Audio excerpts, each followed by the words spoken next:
It is remarkable that on such a great sunny day, that African Ascent, for the second time, has managed to attract the attention of one of the busiest, fiercely independent scholars who is writing and teaching the world in these tumultuous times.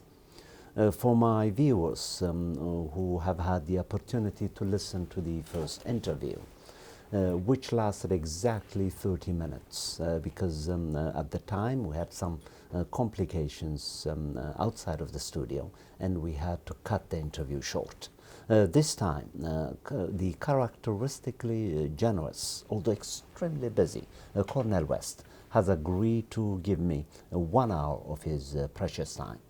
I must say to my viewers for the second time that African Ascent is truly lucky to attract the attention of such a busy luminary who has better things to do other than investing an hour in African Ascent. So I must share with the wide world how grateful I am to be able to use this short time, short to me, but quite long for him, because he's a scholar of such high demand, an orator, a writer, a professor at Harvard University, in which he teaches a minimum of 4 courses, if you can believe that, in addition to all these lectures, global lectures that he gives with such a tantalizing, dazzling, and always brilliant presence. So African Ascent is truly grateful to have Cornel West for the next 1 hour at Harvard University.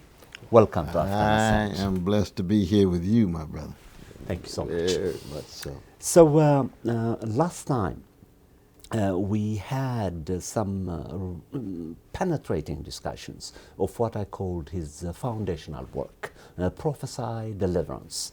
I liked both the name and the content of that book, and had shared with the world at the time by contending that for me, Prophesy Deliverance is his foundational philosophical work. It is that book that at the age of 29 put him on a philosophical landscape.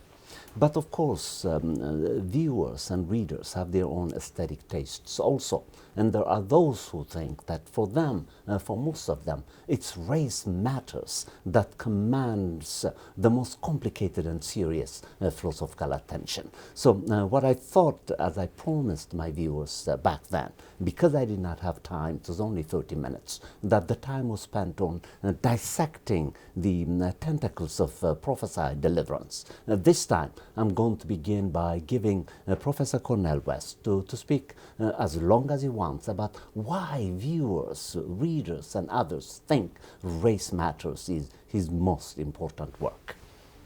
Well, thank you so very much.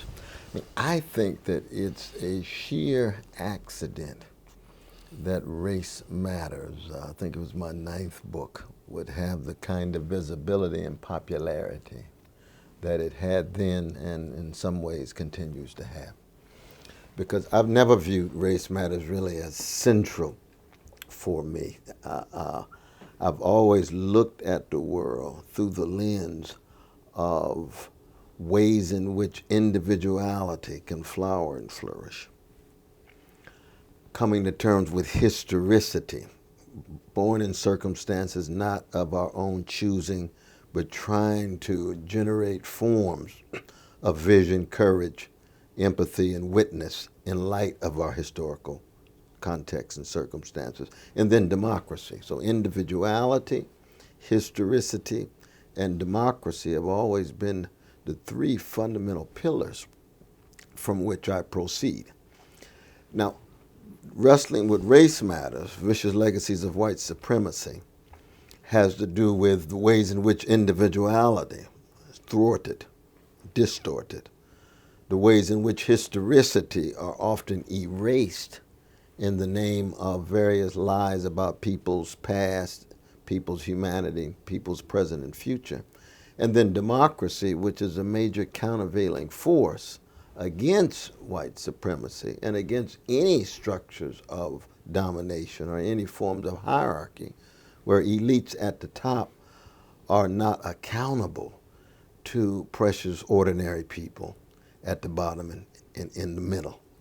And so it's fascinating to me that with individuality, historicity, and democracy, all three conceived in such a way that they informed race matters. But it was not really until I got to democracy matters that I could lay bare my larger Weltanschauung, the broader worldview, really.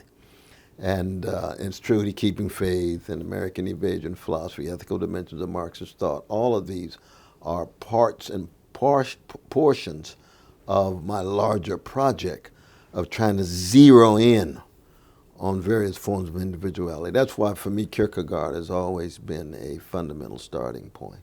He is the great European philosopher of individuality for me. Similarly so in terms of historicity, it's Hegel, it's Marx, it's Nietzsche, it's Du Bois, it's Simone de Beauvoir, it's Max Weber. These are the great thinkers of the various forms of historicity. It could be historical forces that take the form of nation states, markets, bureaucracies, civic formations, all of these profoundly linked to historical circumstances, structures and institutions on the one hand, and of course subjects and individuals on the other.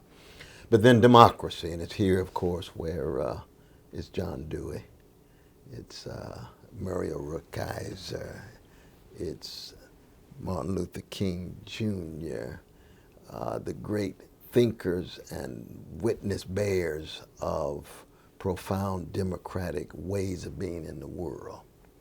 Now, what's interesting is you get somebody like Emerson or Maurice Maeterlinck or Walt Whitman or Edward Carpenter. All of these are proponents of democratic individuality. So you get the wedding of the first pillar of individuality with the third pillar, democracy. What does it really mean to be existential Democrats, not just political Democrats, not just tied to mode of governance, but existential Democrats, democratic ways of being in the world. And I just think that we need a lot more work, and this is why, you know, the blues and jazz for me are so fundamental, because I think in the end, jazz is probably the most exemplary form of democratic individuality, which is to say ordinary people using their genius and talent to do extraordinary things in which each and every voice has a certain role to play. The great voices will still surface at the top, the Louis Armstrongs and Sarah Vaughan's, but their voices are inseparable from other voices. They're not just echoes coming out of a silo or echo chamber, but they're voices rooted in their own individuality, responding to forms of history and trying to ensure that the dignity of everyday people is in fact promoted and affirmed. So it's a fascinating kind of dialectical interplay between individuality, historicity, and democracy, the various figures that have meant so much to me, philosophically as well as just larger intellectually speaking, and the crucial role of the artist. That's right. I keep coming back to this. Plato's line 607b5, yes. The traditional quarrel between philosophy and poetry. And I want to philosophize in such a way that I go to school with the poets. I go to school with the musicians. But I also want poetic expressions to go to school with philosophical interrogation, philosophical investigation. And that has to do, in the end, with wrestling with forms of death and dogma and domination, and making the connection between the forms of death, dogma, and domination. Incredible. And this, of course, Cornel, inspired of Plato's famous, and in my judgment, a flawed critique of imitation. Absolutely. Which, as you know, Aristotle, who was his brilliant student, disagreed with. Absolutely. Because for Aristotle, we essentially learn through imitation. imitation of at least of good characters. Absolutely. Philosophical characters. Exemplary characters. Exemplary characters. Absolutely. And he corrects Plato, who reduced the exercise of imitation to be an exercise in imitating ideas. Aristotle might probably have agreed with him that imitating ideas need to be tempered with internal critique of those ideas, but imitating characters is a different status. Kant too, I think, defends exemplars in his critique of judgment. Absolutely. I've been listening to all these remarkable lectures that you've been giving, and all of them begin with what viewers think are simply propositions, poetic propositions. They are, but they are also analytic propositions. What I have in mind is this. All your public lectures begin with a proposition. I am who I am because others took care of me. Which for me is the voice of ethics. It is the voice of recognizing the other. Not Levinas's other, it's a deeper other, matter of fact. Because Levinas's other is not sufficiently global. Yeah, that's true. Your other is. It's an all-embracing understanding of otherness. So I want my viewers to listen to you as you are saying, I am who I am because others made me. Let's begin with that. Yeah, no, that for me is I very have important. 3 other similar propositions. Oh, no, indeed, indeed. Well, you know, I begin with Antonio Gramsci's notion of a historical critical inventory of who we are, what has gone into the shaping of who we are, what forces, what figures, what institutions, what structures have helped us become who we are. So I begin, I am who I am because somebody loved me, somebody cared for me, somebody tended to me. I cannot conceive of myself as a self without acknowledging the antecedent selves and figures who have sacrificed for me. So then I go on to talk about the highest honor I've ever had in my life as being the second son of Clifton and Irene West. I'll never be half the human beings that they provided an example to me to be. So in that sense, I always fall short. Same is true in product of Shiloh Baptist Church, prophetic legacy of Jerusalem, on the chocolate side of town, coming out of the black ghetto in Sacramento. I'm deeply shaped by teachers like Hilary Putnam and Stanley Cavell and John Rawls and Rodney Firth and Martin Kilson and Preston Williams and other teachers here at Harvard, and similarly so with Richard Rorty and Sheldon Wolin and Tim Scanlon, Tom Nagel, and Walter Kaufman, my teachers there at Princeton. All these figures and voices left strong imprints and deposits on and inside of me. And so there's a certain conception of piety that the great George Sanayana, and I wish there were a revival of George Sanayana. I think he's one of the great European philosophers in the last 200 years. His definition of piety, natural piety, the sources of good in our lives. And I would say from womb to tomb. So it's a historical looking back in order to be fortified, to engage in the present, to create a better future. So from the very beginning, for me, to link individuality, to link it to historicity and democracy, begins with revolutionary piety. And what's revolutionary about the piety is it is grounded in a deep notion of paideia, P-A-I-D-E-I-A, what the Greeks call education, which is different than cheap schooling, but deep education. And deep education is founded on 3 pillars. Formation of attention, attending to the things that matter. The cultivation of a critical consciousness, Socratic energy at the core, questioning, questioning, questioning, questioning. And then the maturation of a compassionate soul, what it means to really try to love others, love neighbors, and even as a Christian that I am, love enemies. And so for me, piety that requires an understanding of what has gone into the making of who I am is tied to this paideia, which is this formation, cultivation, and maturation of a more critical, compassionate, and attentive self. And then we get, boom, the vision, the analysis, the courage required to bear witness before one dies. See, for me, to philosophize the love of wisdom, philosophia, is wrestle with how to live.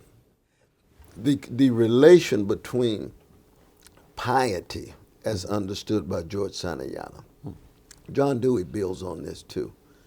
The acknowledgement of our dependence on the figures and forces that have gone into the shaping of who we are.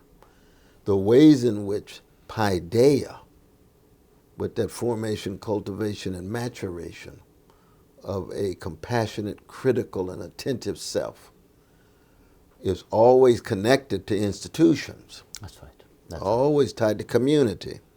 Even, really, my favorite philosopher of the 20th century is Hans-Georg Gadamer.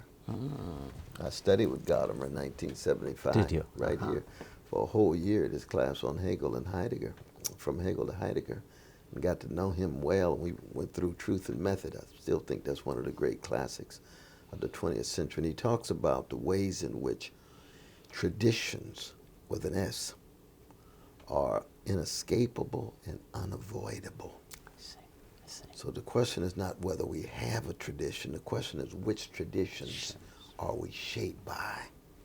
And if you think that somehow you transcended all tradition, which is the Enlightenment illusion, yes, and you have a tradition of the new, it's just another tradition that is self-deceived and doesn't realize the degree to which it's still based on antecedent views of the world and in conversation with earlier discourses in the world.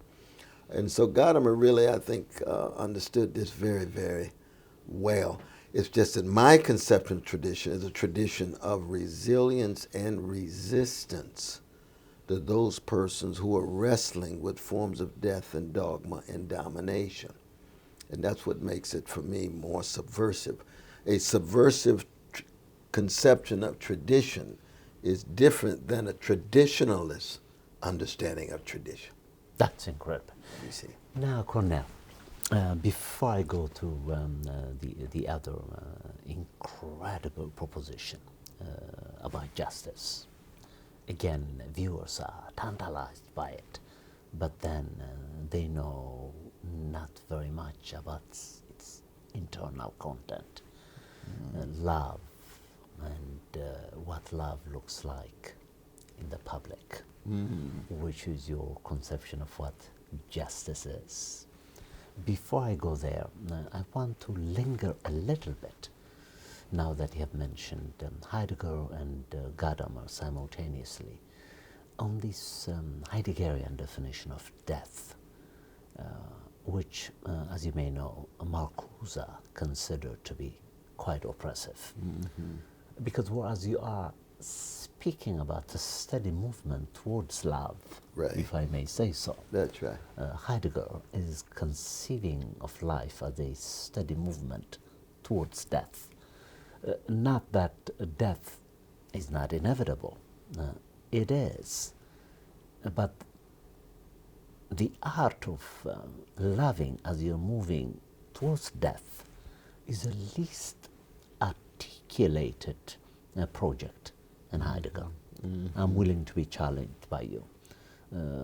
I've read Heidegger quite carefully. I'm very respectful. But his obsession with death leads me, like Marcuse, to think of that category as an excuse for not learning the difficult art of loving. Yes. No, that's a very profound question. One, I actually begin with Vico rather than Heidegger.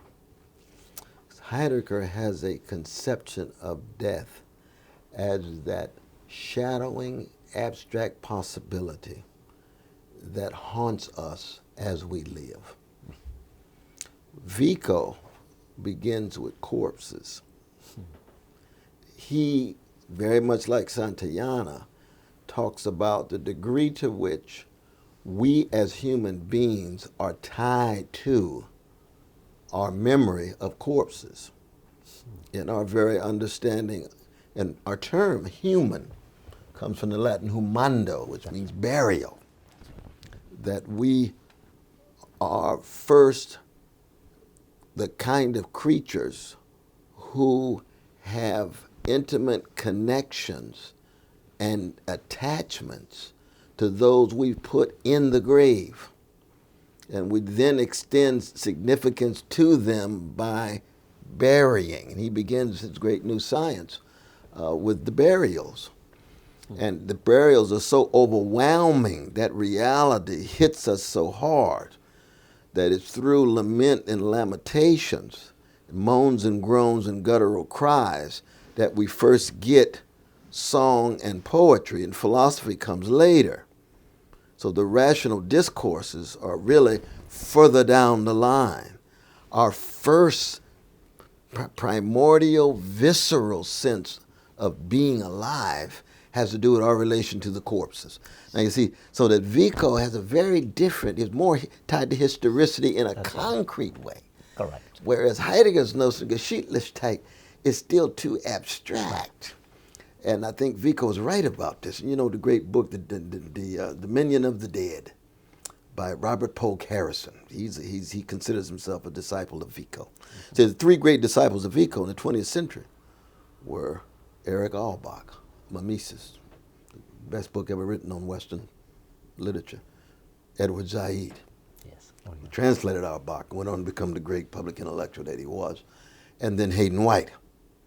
Now, Robert Polk Harrison is the fourth great one, but his book that really lays bare the fork in the road between Vico and Heidegger in wrestling with death. So that what Vico does is get us to understand how love itself is a form of learning how to die in order to learn how to live. Because it is Socratic in that as we critically examine ourselves and begin to give up certain dogma, that is a form of death. And Montaigne picks this up. To philosophize is to learn how to die. That this critical examination, this Gramscian historical critical inventory, forces us to give up some assumptions and presuppositions. And there is no life without death. There's no growth, there's no development, there's no maturation without those forms of death. Now, Vico also, Catholic that he was, builds on Paul in the New Testament when Paul says Christians must die daily. They must die daily. The great Dorothy Day, one of the great prophetic figures of the 20th century Catholic sister, wrote a eulogy for Martin Luther King Jr. when she said Martin Luther King Jr. learned how to die daily. Meaning this Socratic and existential process of questioning oneself and trying to become more courageous, more critical, more willing to live intensely and most importantly, live lovingly. So when we talk about love in this concrete sense, it's love of truth, it's love of goodness, it's love of beauty, it's love of neighbor, and then with the Christian edition, love of enemy. And all of those are us rooted in our moans and groans and cries. And see, philosophy comes later because philosophy is just tied to rationality and logos and consistency. Whereas with Vico and the others, we're talking about folly. You're talking about mystery. You're talking about limits of rationality, incomprehensibility, or even absurdity. You see, this is where the artists come in again. And it's no accident that in the history of Western philosophy, We have no comic philosophers who are analogous to Chekhov, Samuel Beckett, the blues. You see, because they're dealing with the incongruity, the inconsistency. And the question becomes, how do we live in the midst of that incongruity and muster the intellectual, moral, and spiritual resources to still love truth, goodness, beauty, and then if you're religious, love God. Incredible. I have so many questions and such a little time. I have three interrelated questions, I think, that we can handle in tandem. The first is your famous proposition. What love looks like in the public, which is your conception of what justice is ultimately. And then related to that, in my judgment, is a book that yet has to be written. But this book has been ready in your mind for years. John Rawls has written about the theory of justice. I think you're right to write a book on the theory of love. Your work is about love. From the beginning to the end, I have read your books carefully, have listened to you in public. There is a book there, a philosophical interpretation of love, which in your case is going to be a blend of spirituality embodied in the Christian tradition from which you unapologetically come. Then the critique of institutions and structures, a la Gramsci, a la Marx, Hegel, so forth and so on. Then a blend of these two to give us a full-fledged interpretation of what it means to love as we are steadily moving towards death. Absolutely. So there is that. And finally, my last question with which I would like us to end is your incredible summary to the public when you introduced Du Bois through the letters that he wrote to the young, in which the potential components of the theory of love are potently present. So we might also want to talk about that.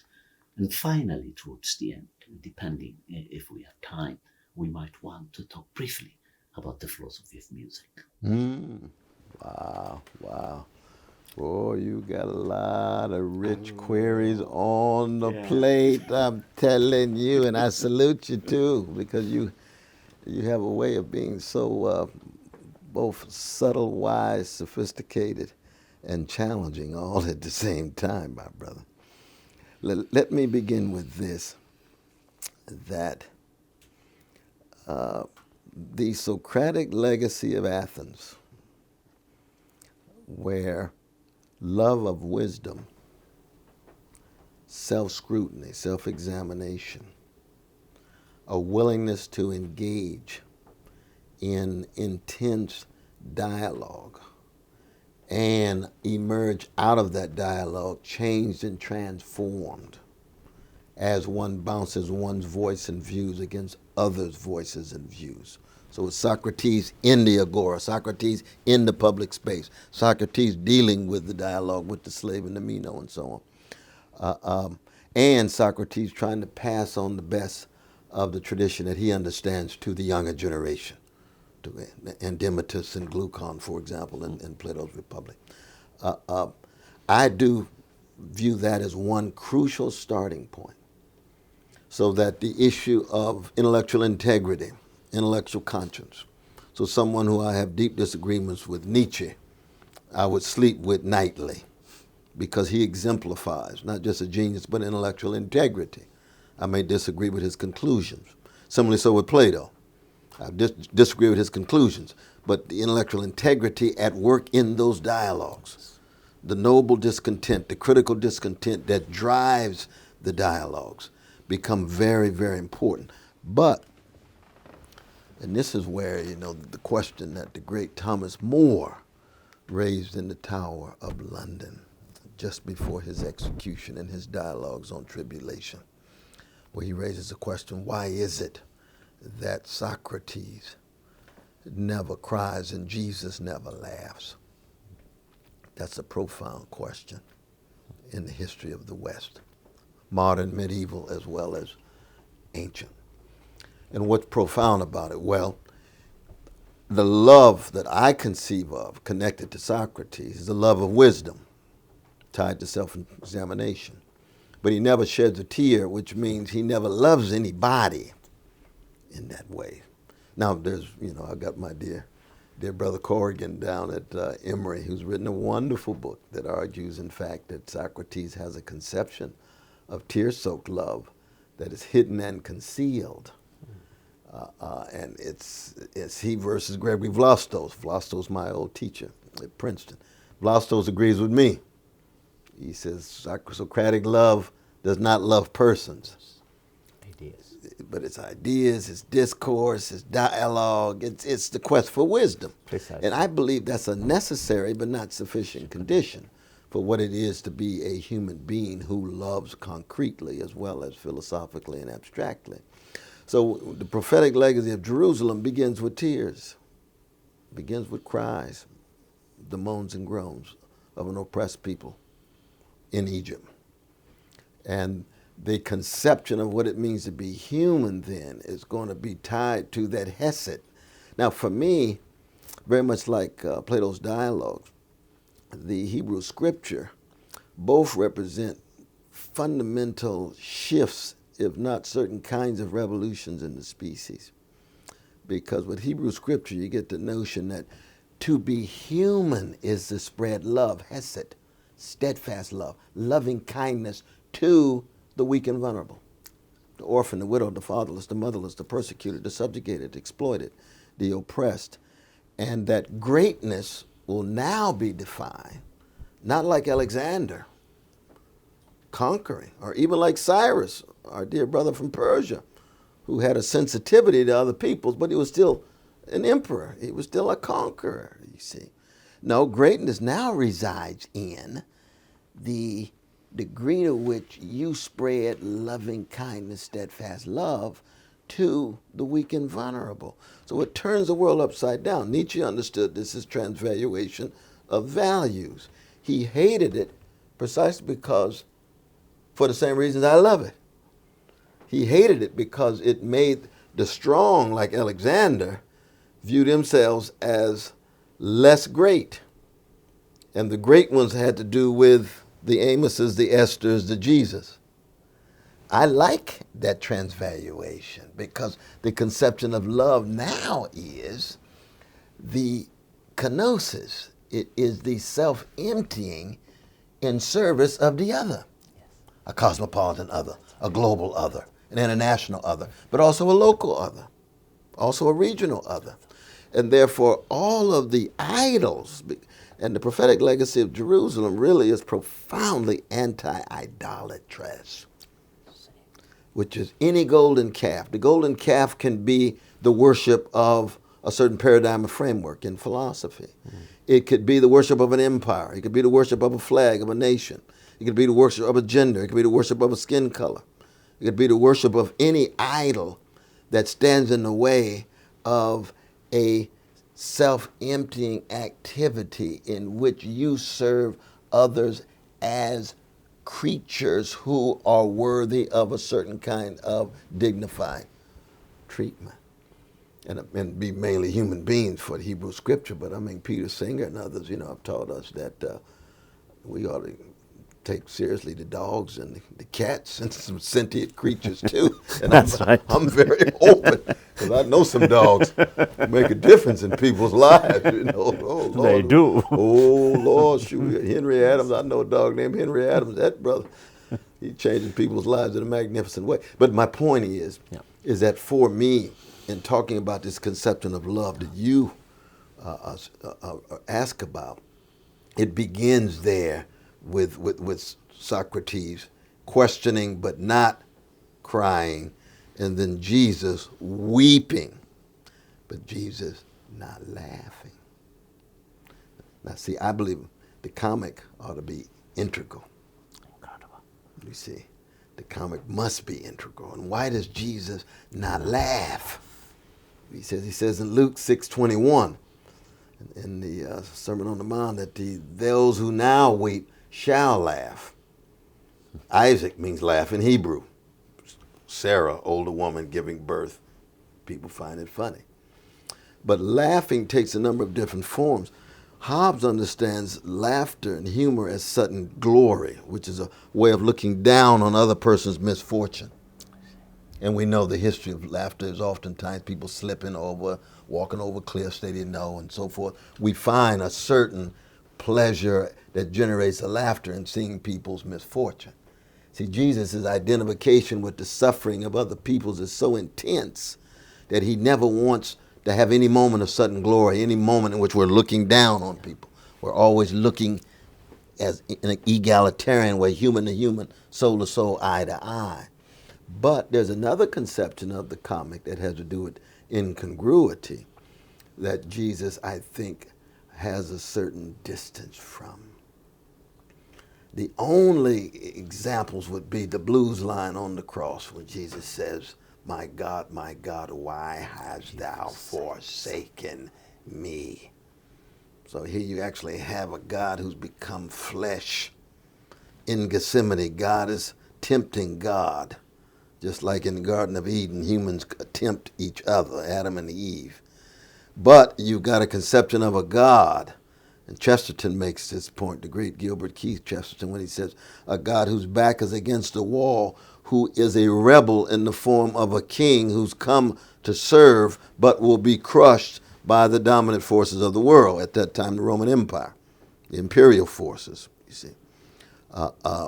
Now, that complicates things because there's got to be a place not just for Socratic questioning, not just for prophetic witness tied to love, service to the weak and vulnerable, but also for laughter.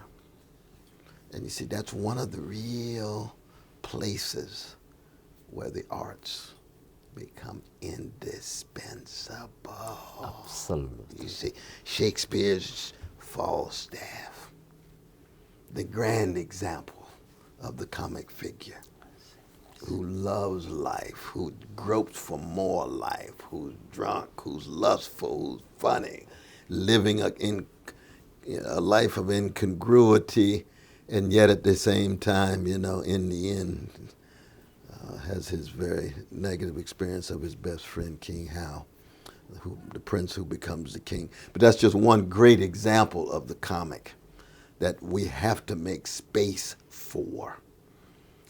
And I think in talking about individuality in all of its forms and dimensions, and talking about historicity and what individuals are confronted with in communities, in societies, and then talking about democracy, you have to have some space for the comic. Now, when I then say justice is what love looks like in public, just like tenderness is what love feels like in private. You got both sides working. See, justice is not identical with love, but it's indivisible with love. Reinhold Niebuhr used to say, any justice that's only justice soon degenerates into something less than justice. You must have a profound love, care, concern, empathy, sympathy that's informing any justice, or justice itself becomes a golden calf, becomes an idol. It becomes a dogma that one cannot critically interrogate oneself, and one becomes self-righteous. And I tell my leftist comrades this all the time. You say, oh, you feel so good about yourself, that you're such a do-gooder, fighting for the poor. That itself can become a form of self-righteousness that doesn't allow for Socratic energy to take place, and doesn't allow for the deeper prophetic energy of saying, no, I'm fighting for social justice because I really have a genuine care for these folk catching hell. You see, that ought to be the real stress. Because incredible. If you get a dogmatic conception of justice, then even it downplays the deep, caring connection that I think we ought to have. And now, love supreme. Yes. I would love to have you give what I haven't heard you give, because you give so much, a philosophical interpretation of the meaning of love supreme. Yes, that's a. It is connected That's such a to the crucial question. unwritten Such a crucial book that I have question. called Theory of See, Love. I think John Coltrane's genius, which is inseparable from the genius of other artists, figures, and communities to come out of a tradition of a great tradition of a grand people whose fundamental way of being in the world for 400 years was to be on intimate terms with terror, trauma, and being hated. You see, so when you have terrorism all the way down for 244 years, every moment of your life, the average age of slave died at 26. Then you got 12 years in Reconstruction. Then you got another 100 years of American terrorism and lynching. See, that terror and trauma becomes so integral to your everyday life, your very being. And a lot of our Afro-pessimists, brothers and sisters, talk about this as the anti-blackness, which is the foundation for the conception of humanity of others. You see, that the fundamental response of black people at our best was love supreme. You see, it was love supreme. So in the face of terrorism, Frederick Douglass says, I don't want to terrorize white folk. I want freedom for everybody. But I'm against slavery. I'm an abolitionist. In the face of trauma, I don't want to traumatize others. I want to heal myself, and I want to heal everybody else. And Coltrane, Martin Luther King Jr., Stevie Wonder, we can go on and on, Fannie Lou Hamer. In the face of unbelievable, indescribable hatred, comes the love supreme.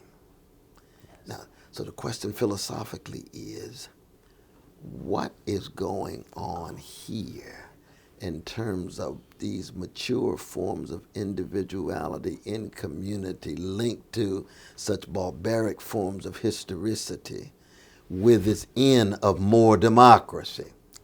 Because the love supreme is Frantz Fanon's Wretched of the Earth. It's everyday people all around the world worthy of a certain kind of dignified treatment that allows them to live lives of decency, of self-determination, of self-respect. And so, now, the question then becomes, what is it about the music? You see, because we got two levels here. One is music in relation to the species. You know, Garcia Lorca talks about the dark roots of our scream. He's a musician as well as a poet. What are the dark roots of the human scream? What are the dark roots of the black scream, which is a species, a form of the human scream in the United States? Back to Love Supreme with John Coltrane. When you dig deep into those roots, he's talking about this is what it means to be a human being. This is what it means to be modern. This is what it means to be American in black skin as a New World African. That the music was the one fundamental mode. It was against the law for black people to learn how to read and write. So you're not going to get a black Shakespeare or a black Proust or a black Joyce or a black Virginia Woolf until we learn how to read. But that genius and that talent could go through our voices. And when we had access to the instruments, through the pianos and the saxophone, European instruments, but Afro-Americanized and Africanized in a fundamental way, you see. But what was at the core of it was still this love supreme of truth, goodness, beauty, and God, neighbor, and enemy. Incredible, exactly. And Coltrane, you know, his grandfather, one of the greatest preachers in the AME Zion Church, he was incarcerated because of his activism. He went to jail. He was pardoned, in fact, by a white supremacist governor.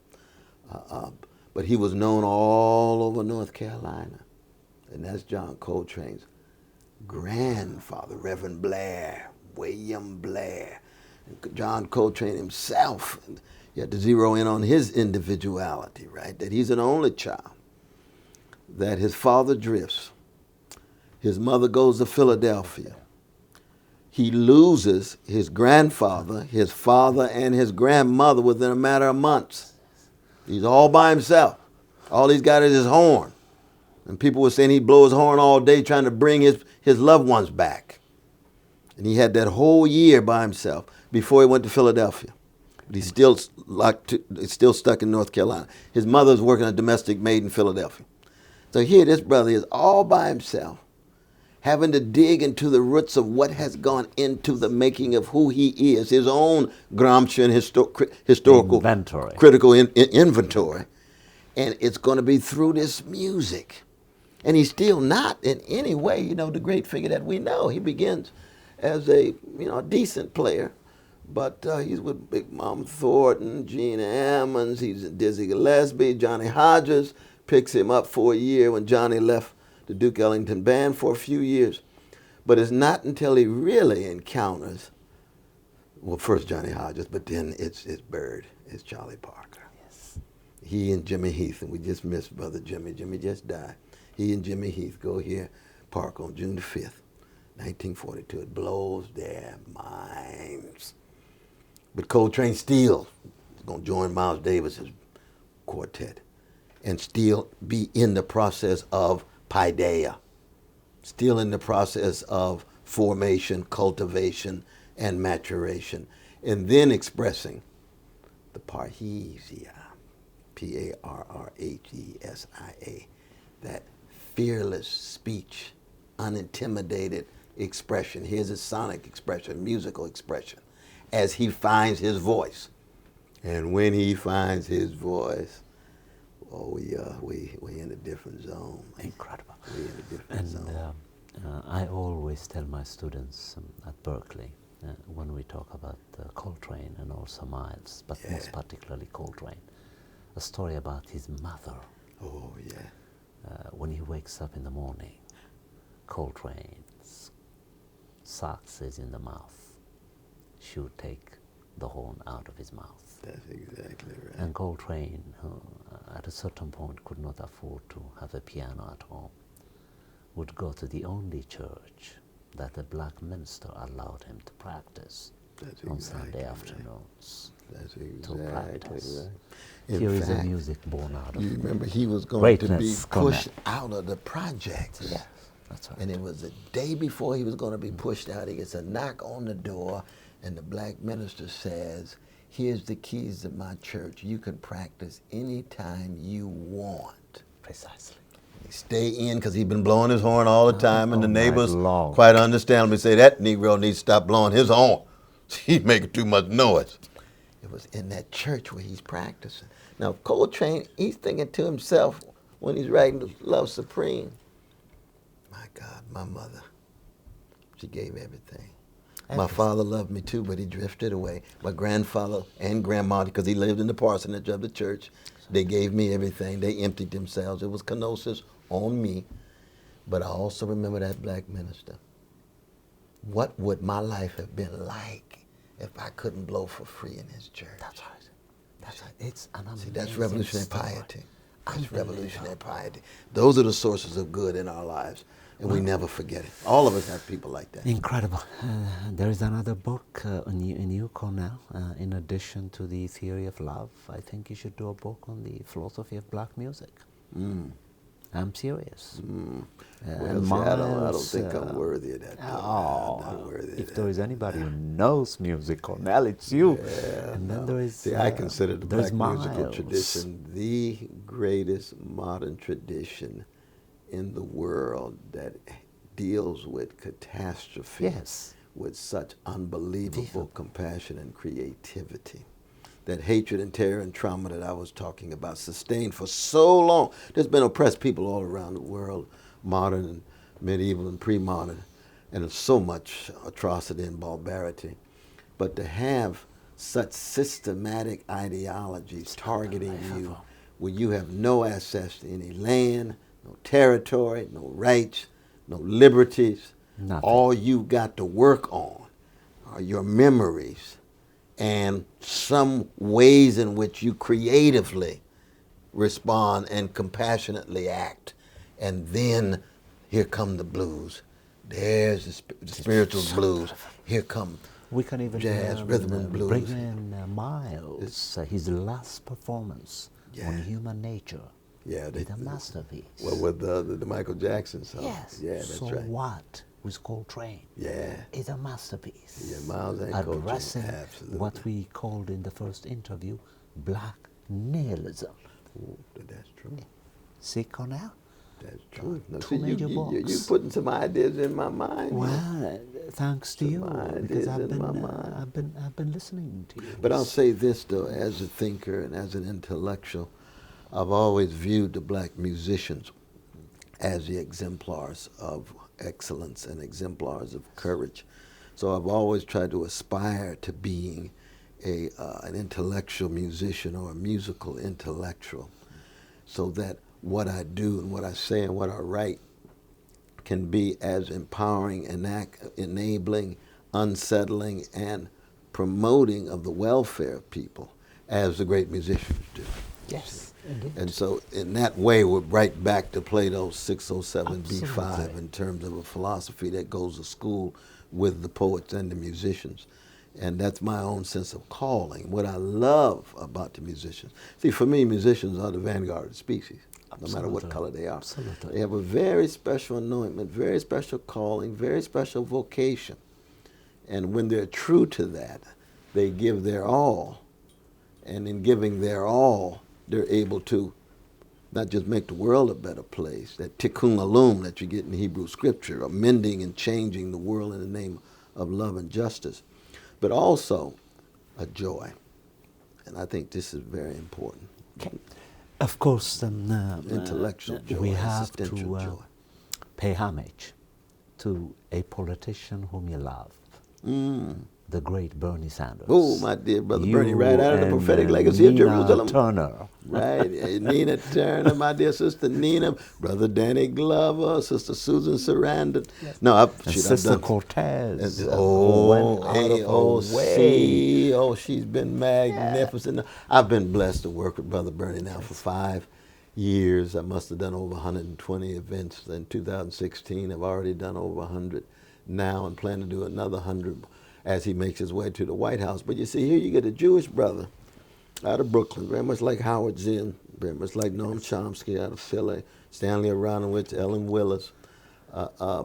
This Jewish tradition tied to Hesed, tied to this steadfast love, tied promoting justice for the least of these, for the orphaned widows, weak and vulnerable.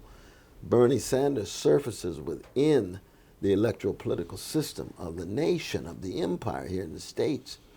And he does it in such a way that it's historically unprecedented. It's incredible. We've never had Drawing from the Jewish socialist tradition. Oh, absolutely. Absolutely. Lukács and others. Oh, yes. It's a long list. It's a long, rich tradition. Marcuse, Lukács, Norman Thomas, Adorno, all of them. Horkheimer. And then in the States, Eric Fromm. that we forget that the greatest American philosopher of the 20th century, John Dewey, is a democratic socialist. Yes. That Helen Keller, graduate of this institution at Radcliffe, democratic socialist. That Martin Luther King Jr., democratic socialist. Ella Baker, democratic socialist. The writer of The Pledge of Allegiance, Francis Harper, democratic socialist. The professor at Wellesley, who wrote that beautiful song, America the Beautiful, democratic socialist. Albert Einstein, democratic socialist. You get all of these American democratic socialists, far removed from the Soviet Union, far removed from Cuba, far removed from Venezuela. That's right. These are American traditions, and Bernie comes out of that in conversation with the great intellectuals like Lukács and others, and I'm blessed to be a part of his movement. Well, viewers, as I always say, interviewing Cornel is a feast of the imagination. And the interview that I've had with him today, as I said about the first interview, just touched an iceberg. all that I have to do is ask Cornel one question, and Cornel could address it in 2 hours. African Ascent is honored to have had Cornel West for the second time, and I hope when his time allows that he could come every now and then, at least once in 2 years, for us to have these philosophical dialogues in the great Socratic tradition of give and take, dialogue, debates, truth speaking, and fearless speeches. Thank you for joining us.